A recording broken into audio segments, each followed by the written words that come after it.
अल्लाह के नाम से जो बड़ा ही मेहरबान और रहम करने वाला है। ए लोगो जो ईमान लाए हो, अगर तुम मेरे मार्ग में जान तोड़ संघर्ष करने के लिए और मेरी खुशी की तलब में वतन छोड़कर घरों से निकले हो, तो मेरे और अपने दुश्मनों को दोस्त ना बनाओ। तुम उनके साथ दोस्ती की बुनियाद डालते हो, हालांकि जो सत्य तुम्हारे पास आया है उसको मानने से वे इनकार कर चुके हैं। और उनका व्यवहार ये है कि रसूल को और खुद तुमको सिर्फ इस अपराध में वतन से निकालते हैं कि तुम अपने रब अल्लाह पर ईमान लाए हो। तुम छिपाकर उनको मैत्रीपूर्ण संदेश भेजते हो, हालांकि जो कुछ तुम छिपाकर करते हो और जो खुल्लम खुल्ला करते हो, हर चीज को मैं खूब जानता हूं। जो व्यक्ति भी तुम में से ऐसा करे वो यकीनन सन्मार्ग से भटक गया। उनकी रीति तो ये है कि अगर तुम पर काबू पा जाएं तो तुम्हारे साथ दुश्मनी करें और हाथ और जबान से तुम्हें दुख दें। वे तो ये चाहते हैं कि तुम किसी तरह इनकार करने वाले हो जाओ।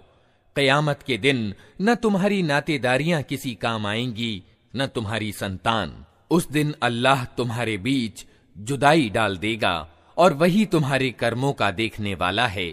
तुम लोगों के लिए इब्राहीम और उसके साथियों में एक अच्छा नमूना है कि उन्होंने अपनी कौम वालों से साफ कह दिया, हम तुमसे और तुम्हारे उन इलाहों यानी उपास्यों से जिनको तुम अल्लाह को छोड़कर पूजते हो बिल्कुल बेजार हैं। हमने तुमसे कुफ्र किया और हमारे और तुम्हारे बीच हमेशा के लिए दुश्मनी हो गई और वैर पड़ गया, जब तक तुम इससे अलग अकेले अल्लाह पर ईमान न लाओ।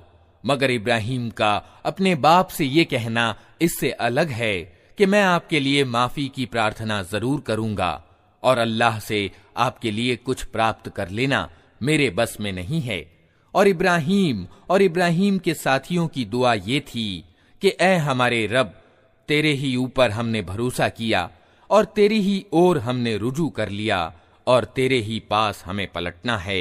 ए हमारे रब, हमें इनकार करने वालों के लिए फितना न बना दे और ए हमारे रब, हमारी गलतियों को माफ कर दे। बेशक तू ही प्रभुत्वशाली और तत्वदर्शी है।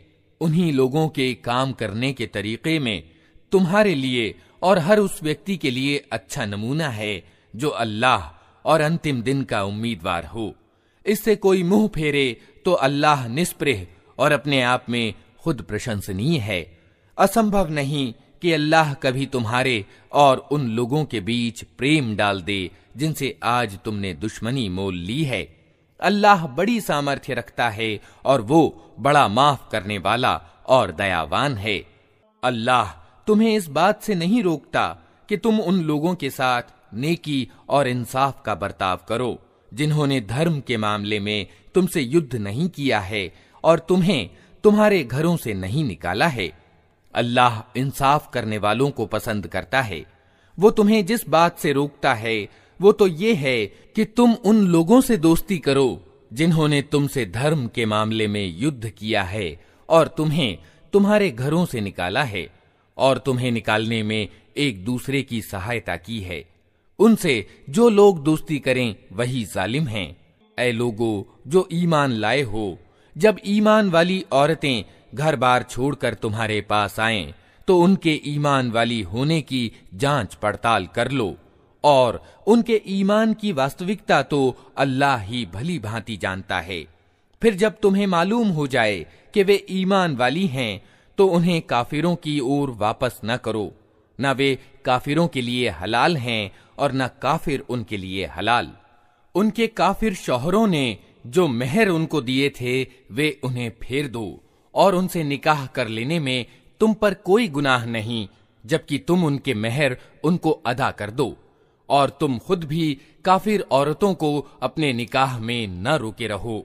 जो मेहर तुमने अपनी काफिर औरतों को दिए थे वे तुम वापस मांग लो और जो मेहर काफिरों ने अपनी मुस्लिम बीवियों को दिए थे उन्हें वे वापस मांग लें। ये अल्लाह का आदेश है, वो तुम्हारे बीच फैसला करता है और वो बड़ा जानने वाला और तत्वदर्शी है। और अगर तुम्हारी काफिर बीवियों के मेहरों में से कुछ तुम्हें काफिरों से वापस न मिलें और फिर तुम्हारी नौबत आए तो जिन लोगों की बीवियां उधर रह गई हैं, उनको उतनी रकम अदा कर दो जो उनके दिए गए मेहरों के बराबर हों, और उस अल्लाह से डरते रहो जिस पर तुम ईमान लाए हो। ए नबी, जब तुम्हारे पास ईमान वाली औरतें बैअत करने के लिए आएं और इस बात की प्रतिज्ञा करें कि वे अल्लाह के साथ किसी चीज को शरीक न करेंगी, चोरी न करेंगी, व्यभिचार न करेंगी, अपनी औलाद को कत्ल न करेंगी, अपने हाथ पांव के आगे कोई आरोप घड़कर न लाएंगी और किसी भले काम में तुम्हारी आज्ञा का उल्लंघन न करेंगी, तो उनसे बैअत ले लो और उनके लिए माफी की दुआ करो। यकीनन अल्लाह माफ करने वाला और दयावान है। ऐ लोगो जो ईमान लाए हो, उन लोगों को दोस्त न बनाओ जिन पर अल्लाह का प्रकोप हुआ है, जो आखिरत यानी परलोक से उसी तरह निराश हैं जिस तरह कब्रों में पड़े हुए काफिर